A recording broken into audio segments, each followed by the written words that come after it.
In this video, we will look at Scrooge as an outsider. But before we do, please make sure you subscribe. Scrooge as an outsider is an extremely popular exam question that's usually accompanied by an extract from the text. For this video, I've picked a common extract that is used from Stave One as an example, and we will split it into two parts. Remember, if you get a 30-mark question, you want to be aiming at 3 paragraphs from the extract and 2 from the rest of the book. In the first part of this extract, there are plenty of things you could focus on, such as Scrooge being described as a squeezing, wrenching, grasping, scraping, clutching, covetous old sinner. These are all negative adjectives, and they immediately paint a picture of Scrooge as someone who is selfish and who wants to squeeze, clutch and grasp everything life has to offer for himself. Two other quotes that immediately stand out for me are "as hard and as sharp as flint" and "no warmth could warm, no wintry weather chill him." Let's look at the first one, "as hard and as sharp as flint." The first thing we notice is it's a simile. Flint is a black, jagged rock that was primarily used to make sharp tools. It's very cold to touch and usually black in colour. By associating this black, cold rock with Scrooge, it carries connotations that Scrooge is also a cold-hearted person. The colour black is usually linked with darkness and death, and this could be Dickens foreshadowing the theme of death later on in the novella. The adjectives hard and sharp also could show Scrooge is a difficult person to connect with, and he has a hard, unapproachable and protective exterior. There is actually another simile in Stave One, which describes Scrooge as solitary as an oyster. Think about the denotations of the words in this simile. Denotations is basically the literal meaning of words. So let's look at solitary. Solitary means alone, and we realise that Scrooge wants to be alone too. Oyster or oysters are things found at the bottom of the ocean. They have extremely hard exterior shells, but once prized open, contain pearls inside. By associating the oyster with Scrooge, we as the reader can see that Scrooge is a person who deliberately seeks to be alone, and that he has a hard shell that he refuses to let people penetrate. He has no friends and shuns anyone remotely close to him. Despite this, however, the metaphorical idea of a pearl being inside Scrooge hints that there is a goodness in him, and it keeps us invested in Scrooge as a character. Now we've dissected the similes, let's put that into a paragraph. Scrooge is immediately presented as an outsider by being described as solitary as an oyster. An oyster is usually found at the bottom of the ocean, and Dickens' use of simile here highlights Scrooge is alone and disconnected from society. Furthermore, Dickens uses another simile, hard and as sharp as flint, to enhance his negative portrayal of Scrooge. Flint is a dull black rock that is cold to touch and does not possess emotion. By comparing Scrooge to flint, the reader immediately links the rock's negative connotations with Scrooge, viewing him as a cold, heartless character who lacks empathy towards other people, solidifying him as an outsider. The referral to Scrooge as an oyster, however, foreshadows that despite his tough exterior and ultimate refusal of society, there is a goodness inside of him that has the potential to be prized out, much like the pearl in the oyster. This hint of redemption gives us hope as a reader and keeps us interested in the fate of the character. Notice how I've explained both the denotations, the meaning of the word, and the connotations, and how this portrays Scrooge to the reader. Doing this will definitely improve your answer. And remember, this is just an idea of how you can start. To really push your mark up to grade 7, 8 or 9, you need to add context to your paragraphs. So think about how the point you are making relates with something that was happening at the time. In this case, you could mention the class divide between the rich and the poor, and how Scrooge's disconnect from others is Dickens shining a light on how rich people like Scrooge were naive to the struggles of the common man because they had become so far detached from society. Let's look at our next quote. No warmth could warm, no wintry weather chill him. Throughout Stave One, Dickens uses something called pathetic fallacy. This is where the weather is used to reflect the mood, and in this case, the description of the weather reflects Scrooge's cold and motionless character.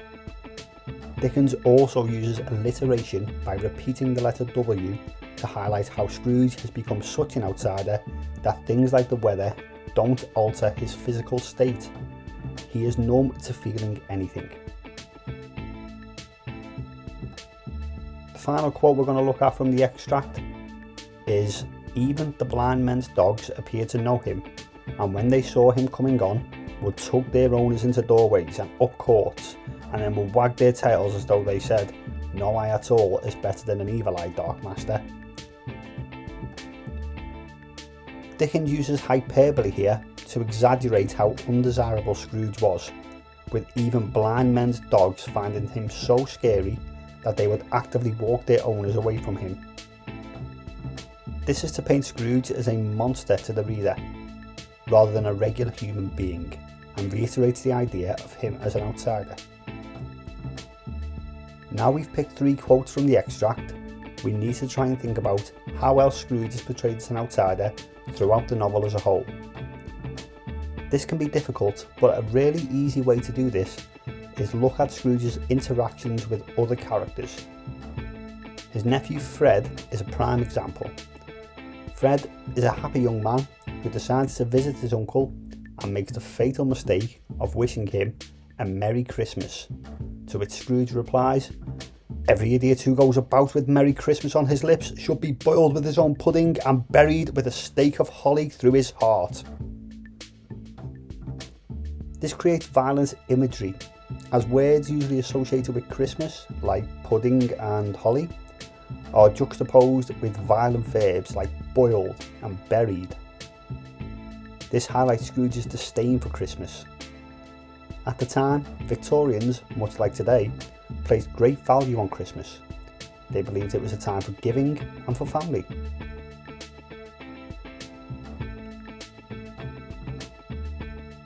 Scrooge's dismissal of Fred and Christmas again show a man out of tune with the society around him. How can we put that into a paragraph? I'm going to be using the petal paragraph format, which stands for point, evidence, technique, analysis and link. But you can use any framework, as long as you make sure you use correct subject terminology, explain how the quote relates to your point, and add context. Here's an example paragraph. Scrooge is also presented as an outsider through his disdain for Christmas. This is shown in the quote, "Every idiot who goes about with Merry Christmas on his lips should be boiled with his own pudding and buried with a stake of holly through his heart." Dickens uses violent imagery here to emphasise his contempt for Christmas, and traditional things linked to the holiday like holly and pudding juxtaposed with violent verbs like boiled and buried. This creates a sense of unease around Christmas and will paint a sour picture of Scrooge to what would have been a very pro-Christmas audience. During the 19th century, the Victorians had elevated Christmas to the most important holiday of the year, highlighting it as a day of generosity and family. Scrooge's dismissal of Fred and the general concept of Christmas will go against public sentiment and reaffirm his role as an outsider. You could also use other interactions Scrooge has had, such as with the charity workers who beg him for money to help the poor, only for Scrooge to reply, "Are there no workhouses? Are there no prisons?" The charity workers could act as a metaphor for the feelings of the poor around this time, and by Scrooge asking them rhetorical questions to dismiss their concerns, it again paints him as an outsider who is not interested in the plight of others. It's handy to note that this particular quote is also used later on in the novel by the ghost of Christmas Present. Scrooge is concerned about 2 dishevelled children the ghost reveals under his robe, aptly named Ignorance and Want. Scrooge asks the ghost. Have they no refuge? To which the ghost replies, are there no prisons? Are there no workhouses? This is useful because you can use this to show your knowledge of how Scrooge begins to want to change from being an outsider. And it shows the reader Scrooge has the ability to change.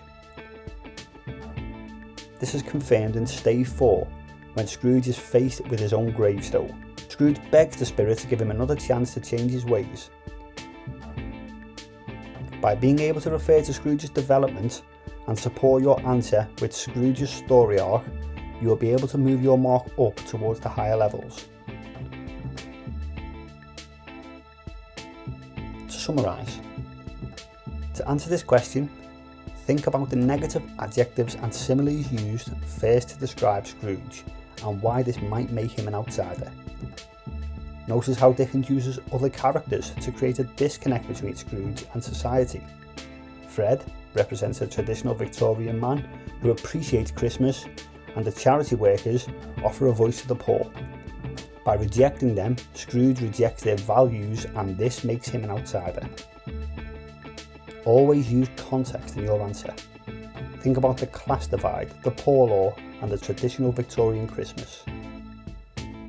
The question asks you to start with the extract, but you must use your knowledge of the whole text. Remember, for a 30-mark question, write 3 paragraphs using the extract and 2 from your wider knowledge of the novella.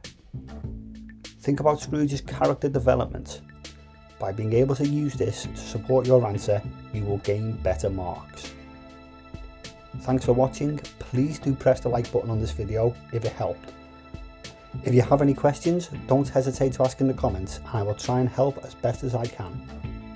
Thanks again for watching, and see you next time.